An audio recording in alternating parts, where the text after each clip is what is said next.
अच्छा वकील साहब, पहला सवाल तो ये है, जब आप स्टैंड अप में परफॉर्म करने जाते हैं तो जनता बड़ी जानी चीनी सी होती है माहौल।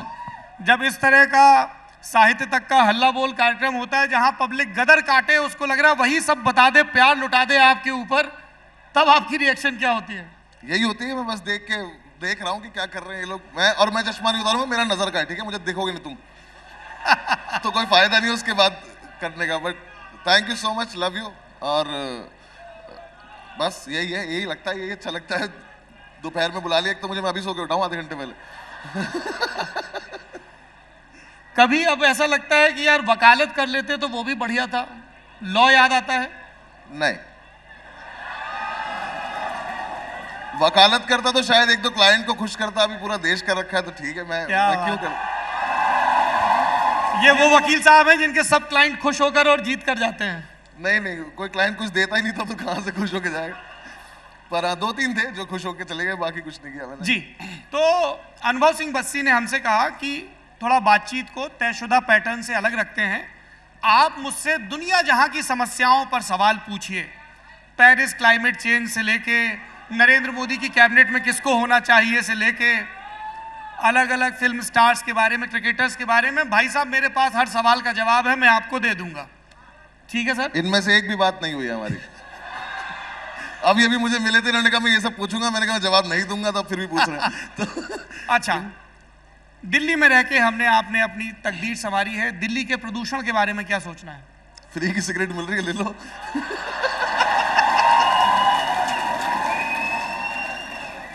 मैं क्या बोल दूंगा, मेरे हाथ में थोड़ी ना कुछ भी।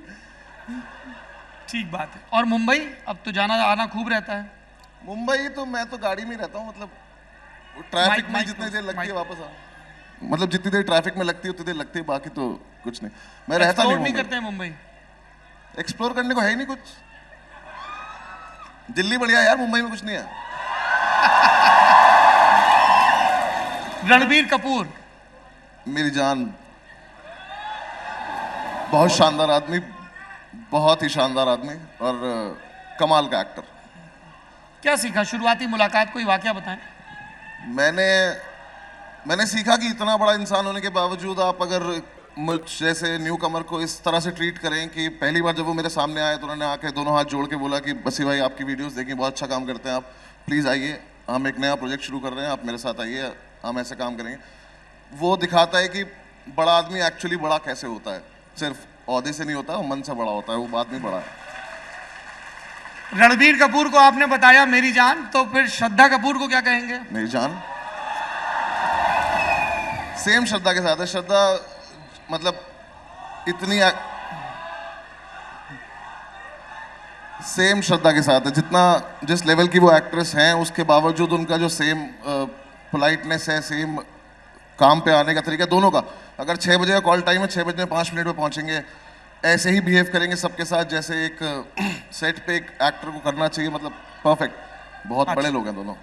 अच्छा ये बताइए, जब पहली मर्तबा फिल्म के लिए आप पहला शॉट दे रहे थे, तब ये मूंछों वाली गुदगुदी हो रही थी या धक धक थी?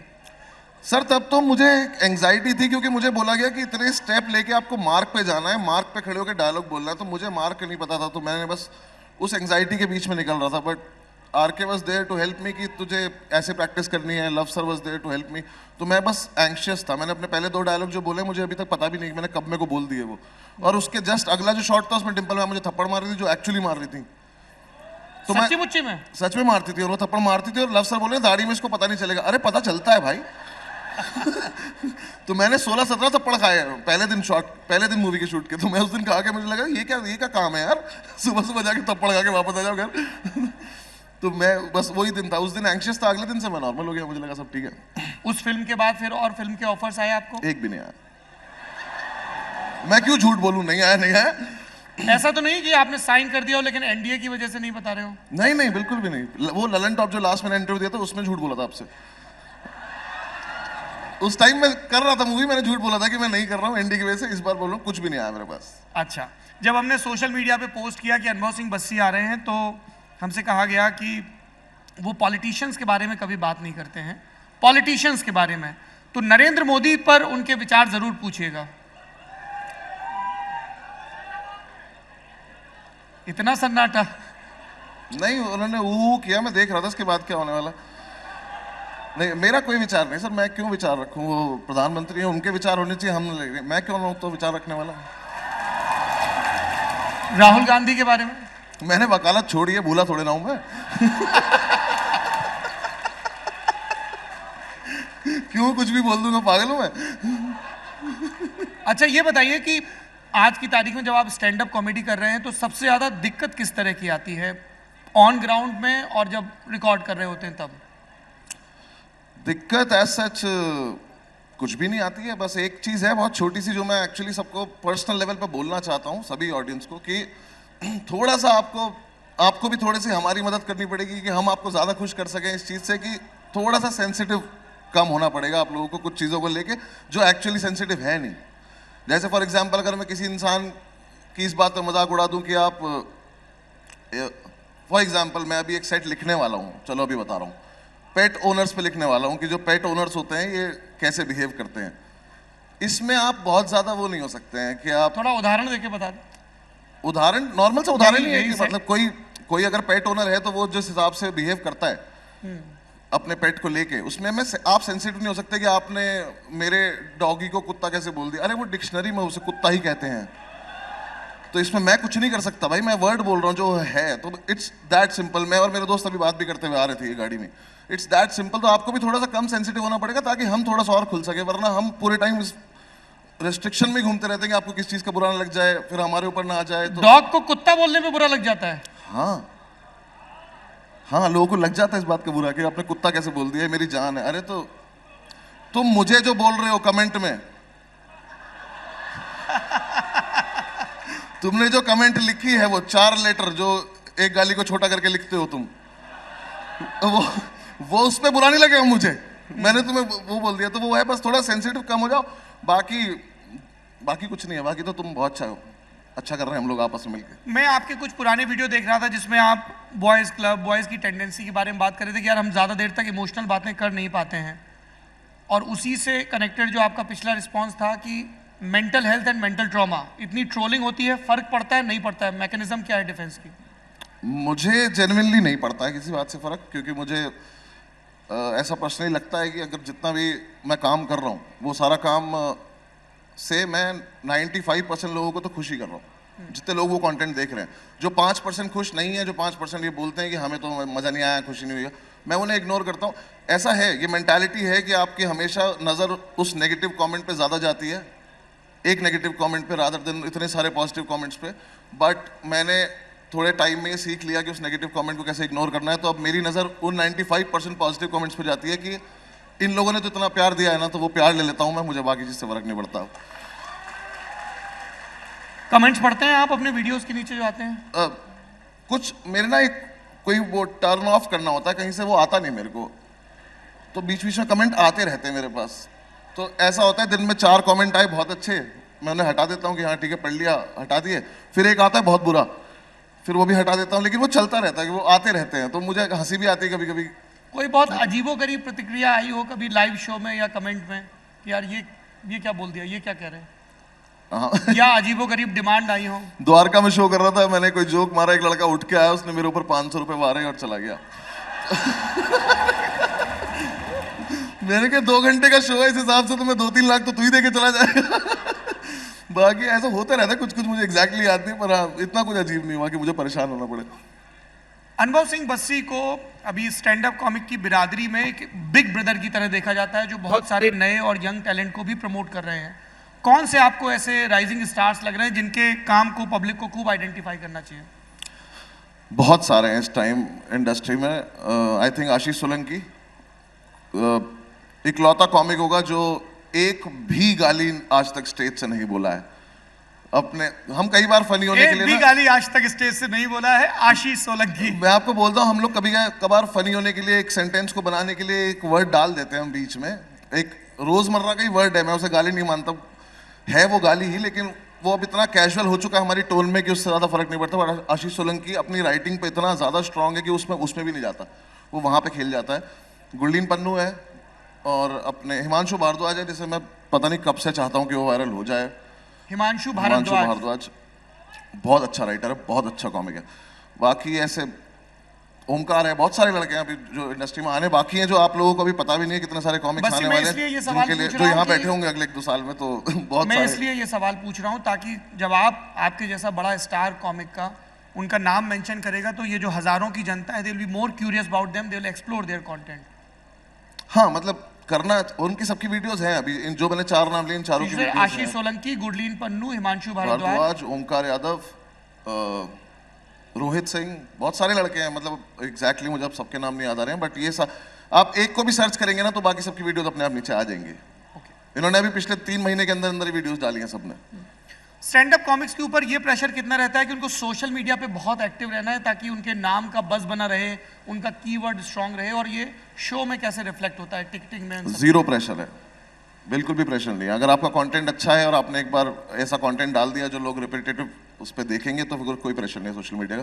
क्योंकि मेरे ऊपर कोई प्रेशर नहीं, मैं अपना पर्सनल बता सकता हूँ कि मैं 20-20 दिन के लिए गायब हो जाता हूँ इंस्टाग्राम से, और फिर मैं 3 दिन में 6 बार पोस्ट डाल देता हूँ, क्योंकि मुझे उस दिन याद आता है कि अरे इंस्टाग्राम भी तो चलाना होता है, तो मैं उस पर एकदम से फोटो डाल देता हूँ अपनी, किस दिन कोई शायरी लिख देता हूँ, कुछ भी कर देता हूँ जो मन में आता है। लेकिन ऐसा कोई प्रेशर नहीं है। तो अगर आपने कंटेंट आपने यूट्यूब पर डाला हुआ है जो आपका कंटिन्यूसली चल रहा है तो फिर कुछ नहीं।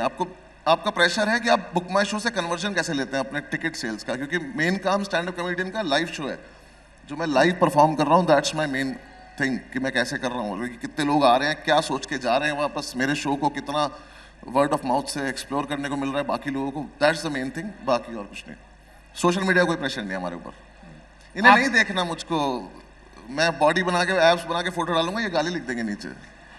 इनका मेरी फोटो के नीचे होता है कि जोक सुना, हमें तेरा मुंह नहीं देखना। तो ये बिल्कुल सिंपल रिश्ता है हमारा, मैं जोक सुनाऊंगा ये सुनेंगे, और कुछ नहीं चाहिए इनको उससे। रील्स देखते हैं आप? बहुत ज्यादा रील्स देखता हूं मैं।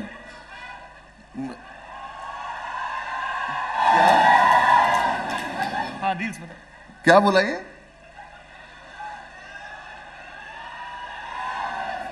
मैं बहुत ज्यादा रील्स देखता हूँ, मतलब मैं पूरे दिन रील्स देखता हूँ। पूरा दिन रील्स देखते हैं? जितनी देर में लड़के लड़कियों को बर्बाद कर रहे हो, कहेंगे रील, बस्सी भैया भी रील देखते हैं, हम भी रील देखेंगे। हाँ मेरी जान, हम सब तुम काम करो, मैं अब देख रहा हूँ, ठीक है। बट हाँ रील्स मतलब एडिक्टिव है, मुझे लगता है सबसे बड़ा नशा आजकल वही है, वही। और रील्स देखते हुए कोई ऐसा ब्रह्म ज्ञान आपको हासिल हुआ हो, ये बड़ी कमाल चीज हो रही दुनिया में? नहीं, मैं तो बहुत घटिया देखता हूँ ना। मैं वो भूपिंदर जोगी के लेवल की देखता हूँ रील सारी। आप ही की है वो। तो मैं इनफैक्ट देख रहा था, आपको फोन भी करने वाला था कि आपको पता है ना एक चीज वायरल हो रही है जिसमें आपका सवाल था, वो जो भी था, तो वो उस लेवल से क्या सीख लोगे, कुछ भी नहीं। बस मुझे लेकिन ये पता चल गया कि इंटरनेट बहुत ज्यादा फनी है। कभी कभी मुझे डर लगता है सोच के कि क्या हम उस लेवल पे कभी जा सकते हैं जिस लेवल पे इंटरनेट जा चुका है। बिकॉज वहाँ 10 लाख लोग एक एक जोक लिख रहे हैं, हमें 10 लाख लिखने हैं, तो वो 10 लाख एक साथ हमारे सामने आते हैं, वो जोक्स जो हम देखते हैं। इंटरनेट बहुत फनी है, इसके कंपटीशन में कोई कॉमिक नहीं हो सकता, कुछ नहीं हो सकता ओवरऑल जो इंटरनेट है फिलहाल। बस ही कई जो परफॉर्मर होते हैं स्टेज के बाहर की उनकी दुनिया कई बार बड़ी डामाडोल होती है। यहाँ इतना एडुलेशन है, हजारों लोग देख रहे हैं। When you are back to your vanity room, when you are back to your hotel room, बड़ा सख्त होता है वो शेड्यूल, आप लगातार ट्रैवल कर रहे हैं, फैमिली से दूर हैं, रूटीन से दूर हैं। How do you maintain that regime? Boredom में मेंटेन करते हैं सर। अगर ऑनेस्टली बताऊं तो रूटीन ऐसा सा होता है कि आप घर से निकले हो, और मैं हफ्ते में 5-6 फ्लाइट लेता हूँ। आप किसी कहीं पहुंचे हैं, हफ्ते में 5-6 फ्लाइट? हाँ जी, किसी होटल में पहुंचे हैं, आप रुके हैं, आप चेंज करेंगे, वेन्यू पे जाएंगे, 1000-2000 सीटर जितना भी शो है उतना शो करेंगे, सबसे मिलेंगे, फोटोज कराएंगे। वो एक मोमेंट है जिसके लिए आप घर से निकले थे, आपने 1000, 1500, 2000 लोगों से मिल लिए, बाहर निकले, होटल पहुंचे, अब आप अकेले हो। अब पूरी रात आपकी अकेली कटनी है, सुबह अगली फ्लाइट है। वो जो टाइम है वो थोड़ा सा मुश्किल होता है, क्योंकि उस टाइम पे लगता है क्या करें, अब एक नए शहर के नए होटल में बैठे हुए, बाहर भी नहीं जा सकते, क्योंकि जो आधे छोटे शहरों में तो पता है कि आप कहाँ रुके हो, इन्हें कोई मतलब नहीं जीन दुनिया से। तुम सो के क्यों उठते हो अगर तुम्हें कुछ सुनना भी नहीं होता तो? आराम से एंजॉय कर लिया करो ना घर पे सो के। तो वो वाला टाइम है जो बहुत बोर्डम में निकलता है, बहुत आई थिंक उस टाइम पे ऐसा लगता है कि यार ये क्या काम है, मुझे कोई मिला दो किसी से तो बात कर लूँ, कुछ कर लूँ, क्योंकि वो टाइम भी ऐसा है रात का कि अब कोई जाग भी नहीं रहा है, आप ही हो। तो उस चक्कर में शायद, लेकिन ये हो गया कि अपनी जो टीम है, जो कोर टीम अपने साथ ट्रैवल करती है, उससे रिश्ता बहुत अच्छा हो गया कि उनके साथ बैठ के आप पूरी रात जो भी बातें करनी है वो करनी है। बाकी है वो थोड़ा सा डिफिकल्ट टाइम है, बट एंजॉयबल। क्योंकि पता है अगले दिन नया शहर है, नए लोग हैं, तो अच्छा है। एक सपोर्ट सिस्टम होता है कोर टीम का और दूसरा और परमानेंट सपोर्ट सिस्टम होता है फैमिली का। फैमिली की रिएक्शन क्या होती है? अभी अनुभव सिंह बस्सी इतना कामयाब, पूरे देश दुनिया में नाम हो रहा है, कितने ही देशों में शोज हो रहे हैं। Do they travel with you? No, Never? एक ही बार किया, अभी तक भुवनेश्वर शो करने गया था तो मम्मा पापा गए थे साथ में, बाकी फैमिली का सेम जरा ही विस्तार से बताइए क्या तजुर्बा था उनका आपके साथ भुवनेश्वर गए जब? उन्हें कहीं तो घूमने का मन था। मेरी माँ ने अब एक नई चीज कर ली कि जब भी कहीं जाऊंगा तो साड़ी लेके आऊंगा। साड़ी लेके आऊंगा? हाँ, अरे वाह। तो मैं बैंगलोर जाऊं, बनारस जाऊं, सूरत जाऊं, कहीं भी जाऊं तो मैं उनके लिए साड़ी माँ के लिए एक साड़ी जरूर लानी है। हाँ, दो दो। हाँ, और दीदी के लिए? फिर तो सबके लिए लाता हूँ ना, जब माँ के लिए मंगानी है तो फिर सबके लिए लेके आता हूँ कि अब सब लोग ले। जनरली दीदी ज्यादा साड़ी पहनती नहीं है और माँ के पास इतने ओकेजन नहीं है जितनी साड़ी उन्होंने ले ली है, वो कहीं जाना नहीं है उनको। बस उन्होंने साड़ी इकट्ठी कर लिया, तो अब क्या हो रहा है कि वो बस इकट्ठी करके अपनी बहनों को, मेरी मासियों को, मामी को बस दिखाती हैं कि ये मेरे पे हैं, तो वो आपस में खेलते रहते हैं जो भी उन्हें करना है। वो भुवनेश्वर गए थे मेरे साथ, फिर मुझे उन्होंने सुबह 6 बजे उठा दिया कि कहीं चलो दर्शन करने। मैंने कहा ऐसा है, जाओ अपने आप, ठीक है, मैं नहीं जा रहा कहीं भी, मैं तो आया हूँ शो करने। तो मैं उनके साथ गया भी थोड़ी दूर तक, फिर बारिश वारिश हो गई कुछ, तो फिर वो लोग चले गए, मैं अपना वापस होटल चला गया। तो 2 दिन रहे वो मेरे साथ। एक रात को मैंने उनके लिए डिनर ऑर्गेनाइज कराया, ताज में थे हम कहीं, तो पता नहीं, मुझे याद नहीं एग्जैक्टली कौन सा होटल था। तो मैंने उन्हें अच्छे से एक अच्छी डिनर टेबल एक पूरा अरेंज करा के मैंने कहा माँ खाना खाओ। वहाँ पे बैठते ही माँ ने पहली लाइन बोली कि बेटा शादी कब करनी है? मैं कहा मम्मी मैं जा रहा हूँ अपने कमरे में, ठीक है। तो आपको मोमेंट ही नहीं पता कब बोलना होता है ये सब। मैं हाँ, मुझे नहीं करनी, तो अब ये कोई बात है करने की इस टाइम पे? मैं आपको घुमाने लाया था ना।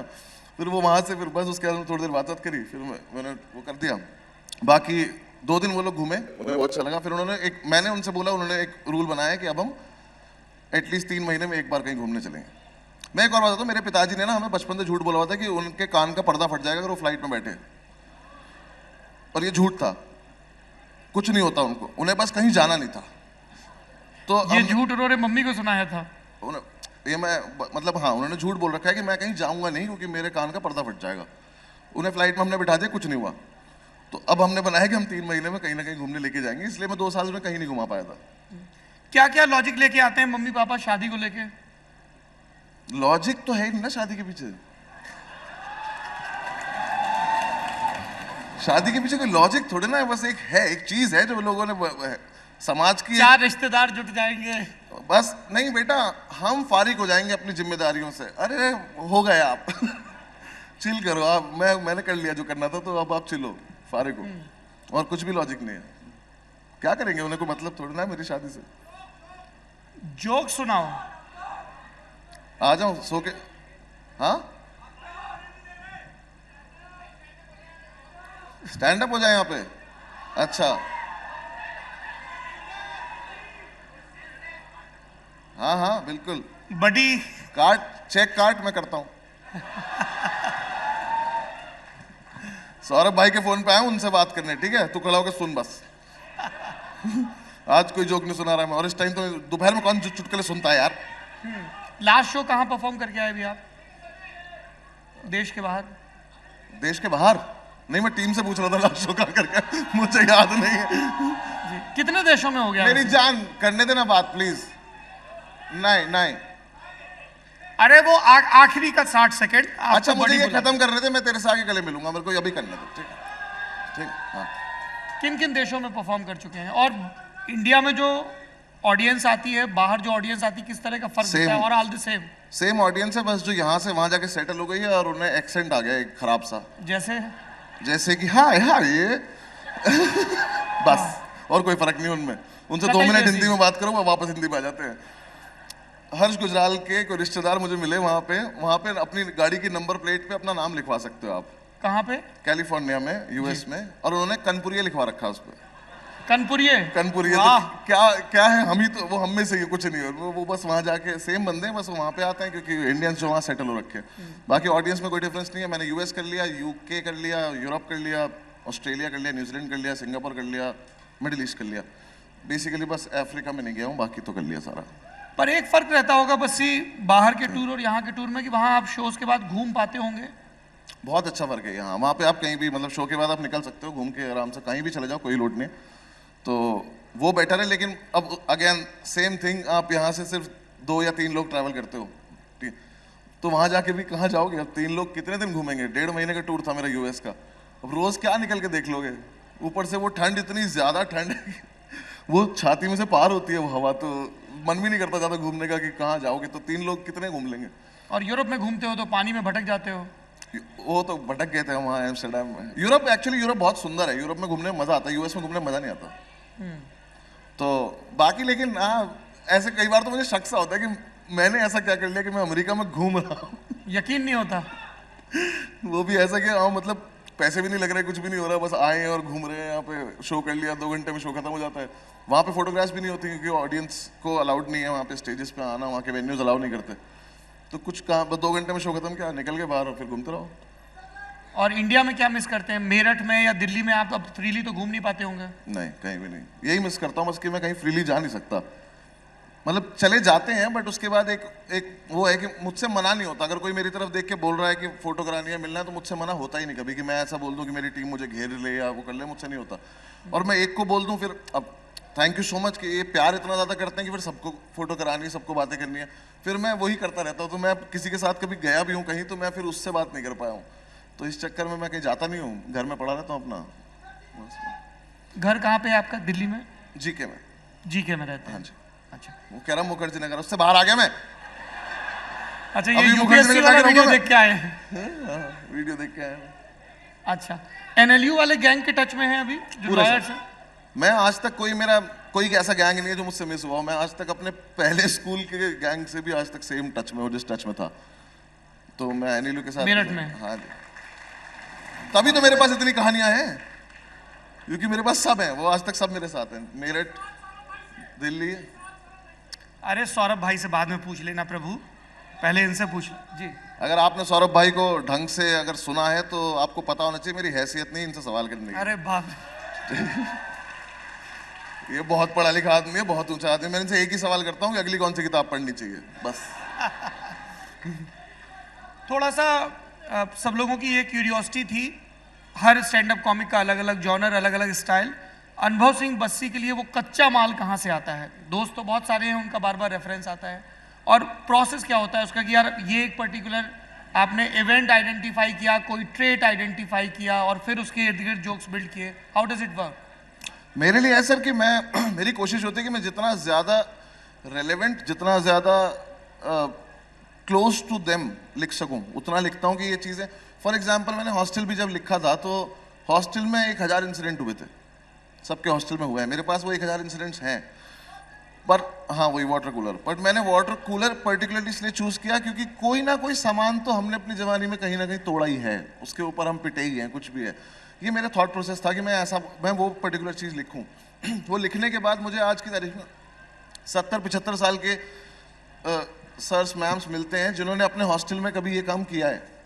वो भी आज मुझसे बोलते हैं कि हाँ हमने भी ये किया था, बिकॉज मुझे ऐसा लगा था कि ये बहुत रेलिवेंट होगा। तो मेरी कोशिश वो है कि जितना ज़्यादा मैं इनके क्लोज लिख सकूं उतना मेरे लिए बेटर होगा। Thank you sir. ये इतना ढक के क्यों रखा हुआ है? अरे ब्लैक भी नहीं है, फालतू में ढक रखा है, देख नॉर्मल एकदम। इसके नीचे ब्रांड का नाम आ जाएगा, अपनी करूंगा। बिल्कुल भी चिल्ड नहीं है, गिरेगा नहीं ना? हाँ, तो बस मेरी वही कोशिश है कि जितना ज़्यादा मैं इनके लिए लिख सकूं कि इन्हें पता चले कि हाँ हमारे साथ ये हुआ है, बस वो। क्योंकि उसके बाद एक कनेक्ट बन गया, उससे क्या होता है आपके शेयर करने का वो ज़्यादा बढ़ जाता है कि अगर मान लो मैम के साथ कोई इंसिडेंट हुआ, मैम की मैम फ्रेंड है, इन दोनों ने साथ में किया, तो ये इनको शेयर करेंगे। अब वो जिस दिन आप वो लिख दोगे कि जो बंदा देखेगा वो शेयर भी करेगा, सिर्फ Relate हंसेगा करे। नहीं, उस दिन होगा। मेरे शायद हमेशा यही हुआ है, इन सब ने यही किया है। नहीं चाहिए वोट, क्यों नारे लगा रहे हो? सुन लो क्या बोल रहा हूँ। कभी ऐसा होता है कि किसी पॉलिटिकल पार्टी की तरफ से रिक्वेस्ट आए कि आप प्लीज आके युवाओं में बहुत लोकप्रिय हमारा प्रचार कर दीजिए? कभी आई इस तरह की आई रिक्वेस्ट? है, मैं गया नहीं। कौन सी पार्टी की तरफ से आई थी? नहीं, कांग्रेस से कुछ नहीं आया मेरे पास। आया। मैं आई थिंक सबसे आ चुका है। क्या बताइए, भाजपा और कांग्रेस की तरफ से क्या गुजारिश नहीं, आई? किसी भी और कोई एक पर्टिकुलर जगह पे कंस्टिट्यूएंसी के किसी एमएलए जो शायद इलेक्शन लड़ना चाहते थे समाजवादी से, शायद उनका आया था, बट मैं किसी को एंटरटेन नहीं करता उस चीज़ में। मैंने कहा मुझे उनका ये पॉइंट होता है कि आप युवा में लोकप्रिय हैं, आप जाके उनसे बात करिए। मेरा पॉइंट है कि मैं युवा में लोकप्रिय हूँ, मैं इनसे डायरेक्टली बात कर लूँगा, मैं टिकट बेचूंगा या आ जाएंगे, मैं कर लूँगा इनसे बात। जो भी करने डायरेक्टली कर लूंगा। मैं किसी पॉलिटिकल उसके थ्रू नहीं जाना चाहता। जब तक मेरा पर्सनल मन नहीं है पॉलिटिक्स करने का तो मैं नहीं जा रहा। और ब्रांड इंडोर्समेंट किस तरह के आते हैं? मेरे पास सर हर तरह के आते हैं। मतलब अब जाके मेरा पीछा छूटा है बालों के प्रोडक्ट से हटने का। हाँ, वरना तो वीट ये वैक्सिंग दाढ़ी यहीं पे घूमता फिर रहा था मैं। तो अब जाके मुझे एक तो पता नहीं क्यों घूम फिर के मेरे पे शराब आ जाती है। हाँ, वो ब्रांड आते रहते हैं मेरे पास। शराब के ब्रांड खूब आते हैं। हाँ आते हैं। ऐसी कैसी इमेज बना रखी है उन लोगों ने आपकी? नहीं तो ठीक ही है, क्या जा रहा है, बना लो। मुझे कोई दिक्कत नहीं, बना लो इमेज। जब तक at the end of the day मुझे बस ब्रांड से सेटिस्फैक्शन चाहिए कि मैं जो जिस तरह का ऐड मैं चाहता हूँ उस तरह का आप मुझे अलाउ कर दें, बस। उसके अलावा मुझे कोई लोड और प्रोडक्ट के साथ अलाइनमेंट होना चाहिए। मतलब होना चाहिए एक ट्राई करके देखते हैं सारे प्रोडक्ट? नहीं, ट्राई करने की तो वो नहीं है। मतलब अब मैं ऐसा कोई प्रोडक्ट यूज मतलब वो नहीं करता, ऐड नहीं करता जिसको ट्राई करने से। फेस वॉश नहीं करता मैं ऐड उसका कि मैं उसे दिखाऊं कि मैं फेस वॉश कर रहा हूं, ये सब कुछ नहीं है। इतना सब तो फेस है, शावर वाला शॉट आ रहा है, शावर वाला शॉट आ रहा है, बस्सी शैम्पू लगा रहा है। मैं नहीं चाहता कोई भी कैमरामैन वो सब शूट करे, नहीं। तो मेरे पास मतलब मैं ऐसा नहीं करता, मुझे बस बोलने वाला वो चाहिए कि वो एक प्रोडक्ट का मैं बीच में वो कर दूंगा। ये क्यों मेरा काम खराब कर रहे हो? मुश्किल से मिलते हैं, क्या है, कुछ और पूछ लो ना। मैं जवाब भी दे जा रहा हूँ बहुत देर से, मुझे लगा कि मैं क्यों बोले जा रहा हूँ इस चीज के। वेरी गुड एड्स जहाँ भी कैमरे लगे हुए हैं। स्टाइलिंग का प्रेशर रहता है। Now you are a public figure, बाहर जा रहे हैं, क्या पहन रहे हैं? Because people are ready with the camera. लग रहा है मुझे देख के? नहीं ना, बस ठीक।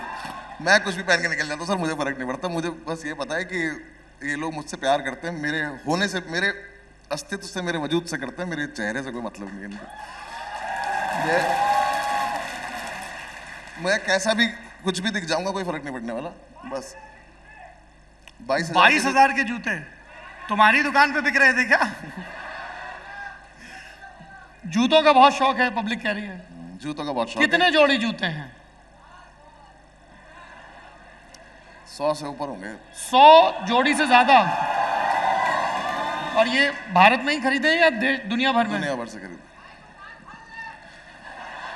कह रहे हैं भाई दुकान खोल ले। मैं खोल देता हूँ, सुबह 9 बजे आ जाइए, ठीक है? 5 बजे बंद करके मुझे गल्ला चाहिए, हिसाब पूरा। बच्चे वो मैंने पहन लिए एक बार, अब वो बिकेंगे नहीं। उनका ऑक्शन हो नहीं सकता अब मैं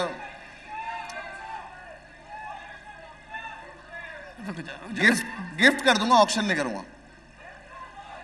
बस 12 नंबर का पैर लेके आ जाओ कहीं से तुम लोग। मुझे मिलते नहीं है जूते।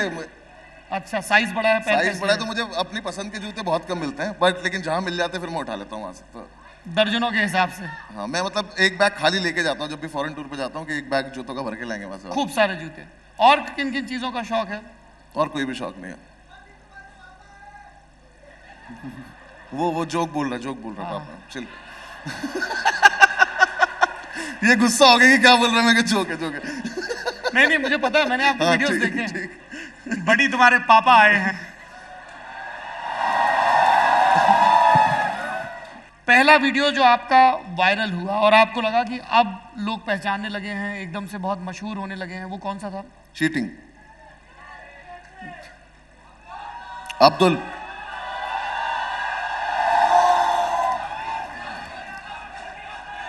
मुझे ऐसा लगता है कभी कभी इन लोगों को मुझसे ज्यादा अब्दुल से प्यार है, पता है? मैं कई बार बताना भी चाहता हूँ कि मैं ही मतलब वो कैरेक्टर मैं ही हूँ। मैं ही उसे बट के, वो जो भी है वो है, मेरा दोस्त है, मुझे पता है। मेरे बहुत सारे दोस्त उसमें इंक्लूडेड हैं। बहुत सारे कैरेक्टर्स को मैंने लिखा है बना के, लेकिन वो एक पर्टिकुलर कैरेक्टर है जो मैंने आज तक लिखा है, वो और एक त्यागी। 2 कैरेक्टर जिसके लिए मुझे फोटोज कराते कराते बोलते हैं कि अब्दुल को ले आना। एयरपोर्ट पे मुझे बोल देते हैं अब्दुल को ले आना अपने साथ। मैंने कहा मेरे साथ थोड़ी घूमता है कोई। ठीक, but thank you so much कि आपने इतना कर दिया। मैं लिखूंगा अभी 10 कैरेक्टर और दूंगा तुम्हें, ऐसे कि तुम जिंदगी भर उनके नाम चिल्लाते रहना, मैं कर लूंगा।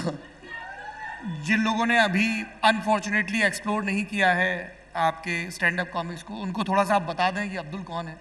मुझे वो इंसिडेंट याद आ गया, एक अवार्ड शो में एंकर ने बोला, ओ आप एपीजे अब्दुल कलाम के फैन हैं। अरे वो बहुत पब्लिक चिल्ला रही थी सामने से अब्दुल। एंकर को लगा कि बस्सी एपीजे अब्दुल कलाम के फैन। बोले, ओ आप उनको भी फॉलो करते हैं? ये बोले हाँ।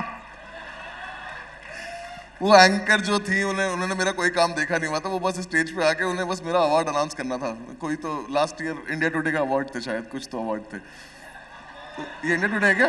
हाँ सेम अवार्ड थे,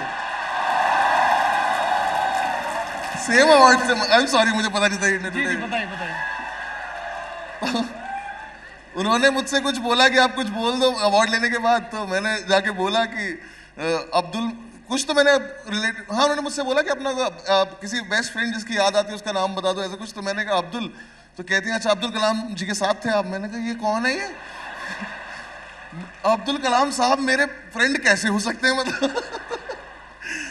पर कभी ऐसा हुआ है कि because of your public profile आप सो कॉल्ड ग्रेट से, लेजेंड से मिले हों, क्रिकेट के, पॉलिटिक्स के, लिटरेचर के, सिनेमा के? मैं सबसे ज्यादा शुक्रगुजार इसी चीज का हूँ अपने, जितना मुझे आता है कि मैं इन लोगों से मिल पाया जिन्हें मैं इतना ज्यादा एडमायर करता हूँ। मैं कोहली भाई से मिला। भाई साहब थोड़ा ठहर के बताइए, हम लोग नहीं मिले हैं, आप मिले हैं, कैसा महसूस कर रहे थे? क्लीशे सवाल। लेजेंड आदमी है वो। तो बेसिकली अभिषेक उपन्यु पहले मिल लिया था, तो मैंने उपन्यु को बोला कि भाई मुझे भी मिलना है। तो तब तक कुछ ऐसा हुआ कि उनका कोई एक अवार्ड फंक्शन था, उन्होंने इनविटेशन भेजा, अनुष्का मैम ने और विराट भाई ने इनविटेशन भेजा। मैं कहा बिल्कुल आ रहा हूँ, मैं अपना छोड़ छाड़ के सब कुछ, हम पहुँच गए। अभिषेक उपन्यु था, मैं था। फिर हम मिले इनसे। तो पहली नज़र में तो ऐसा होता है ना कि आप एक लेजेंड से मिल रहे हो तो आपके लिए वो होता है। मैं तो फ़ैन ही हूँ ना, जैसे हम सब हैं कि हम तो वही वाले ना जो सड़क पर बॉलिंग कर देते हैं, हमें थोड़ी पता असलियत में कैसे होती है ढंग से। तो वहाँ जब मैं मिला, बट वही है ना, वही जो मैं आरके के लिए बोल रहा था, बड़ा आदमी अपने इसलिए बड़ा उनके घर पे मुलाकात हुई या किसी इवेंट? नहीं, एक उसमें थे हम लोग, एक होटल में थे जिसमें फंक्शन हो रहा था। वो उन्होंने देखते ही मुझे बोला कि अरे बस साहब क्या हाल है। मैं कहा यार अब इसके बाद कुछ मुंह से निकला ही नहीं। उसके बाद मैंने कहा सब ठीक है। विराट कोहली नाम से बुला रहा है। वही तो बस उसका बस यही था। मैं उनसे मिला फिर बातें आते करी। उस टाइम हम वर्ल्ड कप की बातें कर रहे थे कुछ, तो बस वो कर आके अपने आ गए। क्या बातें कर रहे थे बता दो गुरु। मैं उनसे पूछ रहा था, मैंने कहा कि मतलब मैंने उन्हें बोला, मैंने कहा वर्ल्ड कप में आप वो पूरे कर देना अपने ये सेंचुरीज और कुछ बीच में। मैंने स्टोरी भी डाली थी कि हमारी बात हुई थी आपस में। बट वही है ना, वो आदमी, उन्होंने कहा कि मैं कोशिश करूंगा। मैंने कहा आप भी कोशिश थोड़ी करोगे, आप कर लोगे जो करना है। कर दिया उन्होंने। वो बड़ा आदमी है। उनसे मिल लिया, मुझे बहुत खुशी है। मैं गुलाम अली साहब से मिला। गुलाम अली साहब से? उनसे कहाँ मुलाकात हुई? मेलबर्न में। क्या लेजेंड आदमी वो। एक तो मुझे अपनी दादी की याद आ गई उनको देख के। He is 86 I think. वो ग्रीन रूम में बैठे थे, और प्यारी बात ये कि उस दिन मैंने एक चीज़ सीखी कि हम एज एन आर्टिस्ट, हमें ये होता, हमारे टेक राइटर में होता है कि हमें ग्रीन रूम चाहिए, ऐसा चाहिए, उसमें ये लोग होने चाहिए, खड़े होने चाहिए हमारी वैन के बाहर, ऐसा हो। मेरे इतने टेंट्रम्स हैं नहीं, पर मुझे पता है क्या क्या टेंट्रम होते हैं और क्या क्या हम फेंक सकते हैं। हम फेंकते भी हैं जब हमें ऑर्गेनाइजिंग टीम थोड़ी अजीब मिल जाए। तो मैंने उनको देखा, एक ग्रीन रूम था जो जिसकी चाबी नहीं मिल रही थी। मेलबर्न में शायद फिंगरप्रिंट का कुछ था, वहाँ पे बंदा नहीं था। साइड में एक वॉशरूम था, उस वॉशरूम को उन्होंने बोला कि यहाँ बैठ जाओ। उनको गुलाम अली साहब ने चेयर लगा के उस पर बैठे हुए थे ऐसे। उन्होंने ये तक नहीं बोला किसी को कि मैं अनकंफर्टेबल है कुछ हूँ। मैं उनसे मिलने गया ग्रीन रूम में, मैंने जाके बोला, मैंने कहा ये यहाँ नहीं बैठ सकते यार, क्या कर रहे हो तुम लोग। एंड उनको ये भी नहीं पता मैं कौन हूँ, मैं क्या करता हूँ। क्या उनके बेटे मुझे जानते हैं, पर उनको कुछ नहीं था। उन्होंने मेरे दोनों हाथ पकड़े, उन्होंने बोला जो भी आप करते हैं बहुत अच्छा करते होंगे, जिए, बहुत ज़्यादा जिए। मैं उनके पैर छुए। मैं कहा ये, और उनका लास्ट शो था उनका उस दिन। वो टूर खत्म हो रहा था उनका, मेलबर्न में लास्ट शो था। तो कमाल, मैंने वो पूरा शो सुना, उसके बाद में निकला। मैं उनसे मिल लिया। बाकी मैं और भी बहुत सारे लोगों से मिल चुका हूँ। जैसे अमिताभ बच्चन? नहीं। शाहरुख खान? नहीं। नरेंद्र मोदी? नहीं। अब बेइज्जती सी लग रही है, मैंने क्यों बोल दिया बहुत सारे लोगों से मिला। कोई तो नाम लो जिससे मिला हुआ है। जैसे राहुल द्रविड़? हाँ? राहुल द्रविड़ से? राहुल। एक्ट्रेसेस में किससे किससे मिले हैं? हीरोइंस में श्रद्धा कपूर से तो मिला ही हूँ। कैसी सी बात है ये? श्रद्धा कपूर से मिला हूँ मैं, रश्मिका से मिला हूँ मैं। रश्मिका मंदाना, बताइए जरा, उनकी अभी फिल्म एनिमल का ट्रेलर भी आया है। क्या कमाल मूवी आने वाली है। मैं मतलब बहुत खुश हूँ। मैं 5 बार ट्रेलर देख चुका हूँ मैं उसका। एक तो मतलब मुझे इसलिए ज़्यादा वो लगा क्योंकि मैंने एक्चुअली आरके को ट्रांसफॉर्म होते देखा है। वैसे मैंने किसी एक्टर की कोई जर्नी कभी ऐसी देखी नहीं है। मैंने पहले से TJMM में उनको वो करते देखा है कि वो किस हिसाब से वर्कआउट करते हैं, उनका क्या प्लान होता है कि बॉडी इतनी दिखनी चाहिए, कैमरा पे ये होना चाहिए, उनके फिटनेस ट्रेनर साथ होते हैं। हाँ ठीक है, घर चला जाना। जबरदस्ती थोड़ी ना खड़ा किया किसी ने तुझे यहाँ पे। बस देखो ये फर्क है, ये मुझे कुछ भी बोल सकते हैं, इसलिए मैं इनका हूँ कि मुझे ये थोड़ी देर में कुछ भी बोल सकते हैं जो इनके मन में आएगा। हाँ, इन ये 5 मिनट इनके मन की बात नहीं करूंगा ना तो ये कुछ भी बोल के चले जाएंगे, मुझे खत्म हो जाएगा इनका प्यार। करें नहीं यार नहीं। और इनको नई बातें नहीं सुननी, वही पुरानी पुरानी चीजें कुछ सुननी। भी अभी मैं वही वापस से बढ़िया आपके फादर आए हैं, पागल हो जाएंगे। देखो जी, तो वो ट्रांसफॉर्मेशन देखी है मैंने आरके की होती हुई, उसके बाद वो बॉडी वापस से बनाना, ये करना, मतलब वो है एक एक्टर, जितनी मेहनत ये लोग करते हैं आई थिंक बहुत कुछ डिजर्व करते हैं ये। What is more difficult, acting और stand up comedy for you? For me acting, but for everybody stand up comedy. किसी को हंसाना और वो भी 1-1.5 घंटा 2 घंटे के शो में बिठा के उनको उतना रखना कि आप उन्हें हंसा पा रहे हैं पूरे टाइम, एक वो बहुत मुश्किल काम है। एक्टिंग से आप फिर भी, एक्टिंग में बहुत सारी चीजें हैं, स्क्रीन पे जो हो रहा है वो बहुत कुछ है, वो बहुत चेंज हो रहा है, आपकी नज़र 36 जगह जाएगी, घर भी देखोगे, पीछे क्या है, गाड़ी देखोगे, बंदा देखोगे, 36 चीज़ें। हाँ, एक बंदा स्टेज पे खड़ा है जो कि आपको ढंग से दिख भी नहीं रहा है, वो जो वहाँ बंदा बैठा ना शो में भी ऐसे ही दिखता है मुझे, पर उस तक भी मेरी बात पहुँच गई और उसके मैं 2 घंटे वहाँ खड़ा रखूँगा कि जहाँ खड़ा है।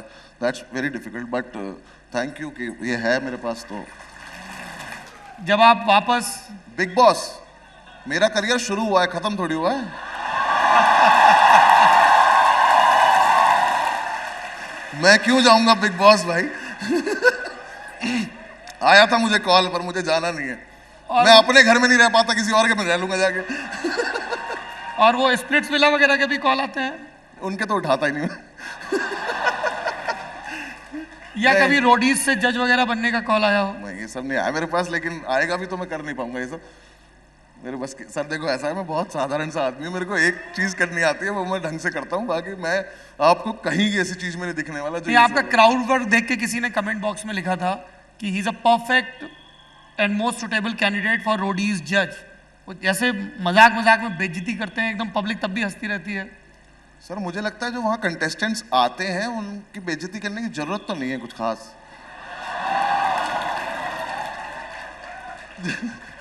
हाँ, मतलब जो आईक्यू लेके वो आ रहे हैं उस हिसाब से कुछ ज्यादा बोलने की जरूरत है नहीं, तो उसके लिए तो रणविजय भाई भी अच्छा ही कर लेते हैं।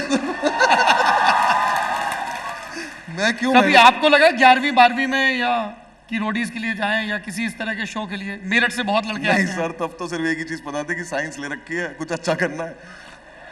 तब इतना मौका नहीं दिया घर वालों ने सोचने का। हमें टीवी इतना लेट आया, रोडीज तक पहुंचा तो शक्तिमान रेडियो पे सुनते थे हम।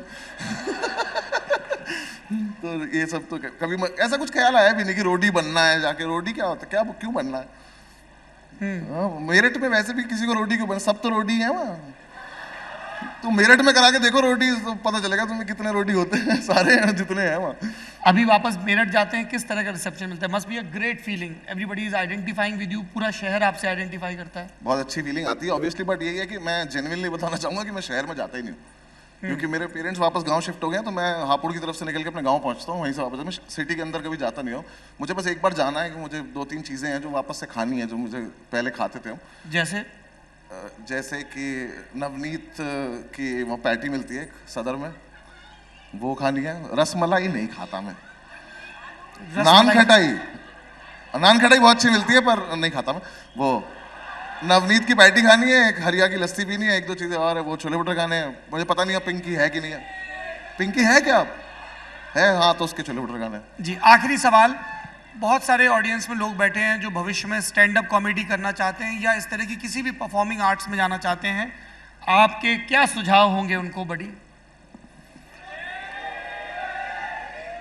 मेरे जो भी, मतलब मेरा हमेशा सबको एक ही सुझाव होता है, जितने भी लोगों को करना है उसमें सबसे इंपॉर्टेंट चीज़ है कि ओपन माइक्स होते हैं, आप ओपन माइक्स करिए जाके। पहले स्टेज पे खड़े होकर परफॉर्म करके देखिए कि आप देखो, एक चीज़ है, बहुत छोटी सी चीज़ है, अपने दोस्तों में आप 4 दोस्तों में आप फनी हो सकते हो।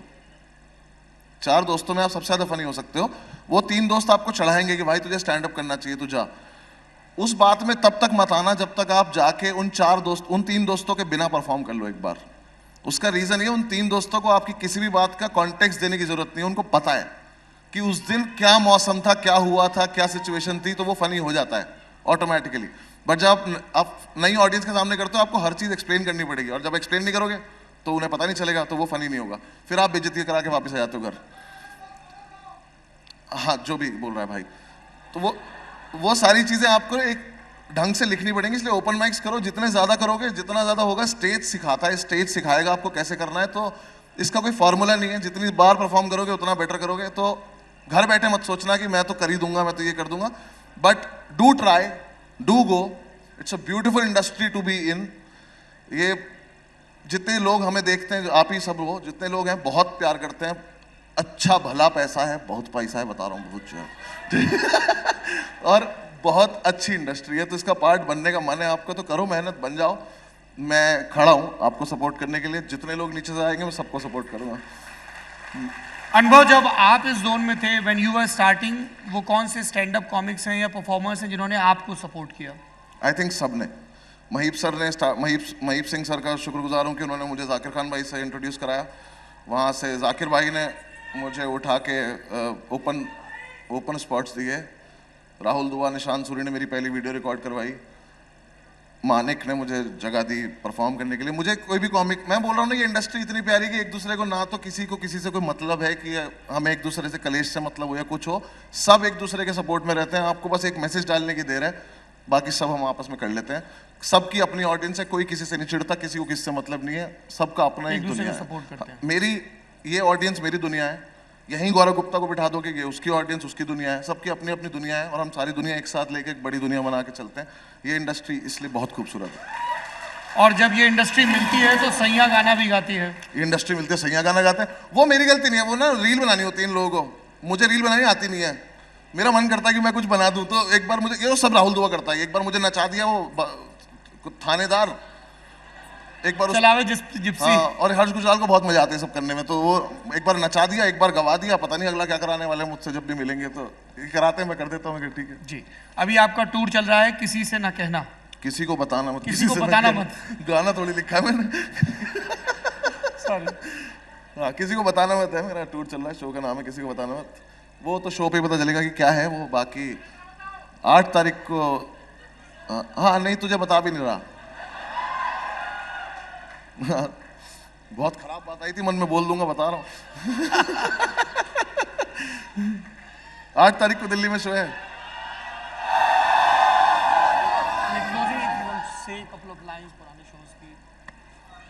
क्या मैं सर लाइंस क्या बोलूंगा मुझे। जी, अभी आवाज आने वाली है, बिल्कुल पीछे तक आने वाली है, और वही यहाँ पे आवाज घड़ी है वही जिसमें लिखा हुआ है कि 42 सेकंड्स बचे हैं, और वो अब बोल रही है आवाज नहीं आ रही, और थोड़ी देर बाद बोल देती जब हम चले जाते हैं यहाँ से। बट कुछ खास सुनने की जरूरत थी भी नहीं, ऐसा हमने कुछ किया नहीं है, बट हाँ बस ठीक, okay. I love you too मेरी जान, थैंक यू। मुझे, मेरे पास कुछ कंक्लूडिंग लाइंस कुछ नहीं है मेरे पास, मुझे बस इतना है कि मुझे ये सब ना सोच के यकीन नहीं होता कि मेरे हाथ में माइक होगा जिस पे आज तक लिखा होगा जो मैं टीवी पे देख रहा था बैठ के। बट ये सब आप, हाँ बस ये beautiful, thank you so much. बस इतना सही पॉइंट है कि आप सब लोग जितना प्यार करते हो करते रहना, मैं अपनी मेहनत कर रहा हूँ, आप लोग मुझे प्यार करते रहो, हम लोग कुछ बड़ा कर ही लेंगे। मैं जहाँ तक लिखने की बात है, मैं अभी बता रहा हूँ कि अब मैं सोच रहा हूँ कि अब मैं बॉलीवुड में जाके मूवीज लिखूँ, तो मैं 2-3 पिक्चर भी लिखूंगा, वो देख लेना, ठीक है। Thank you so much, thank you. Please give a big hand for Anubhav Singh Bassi.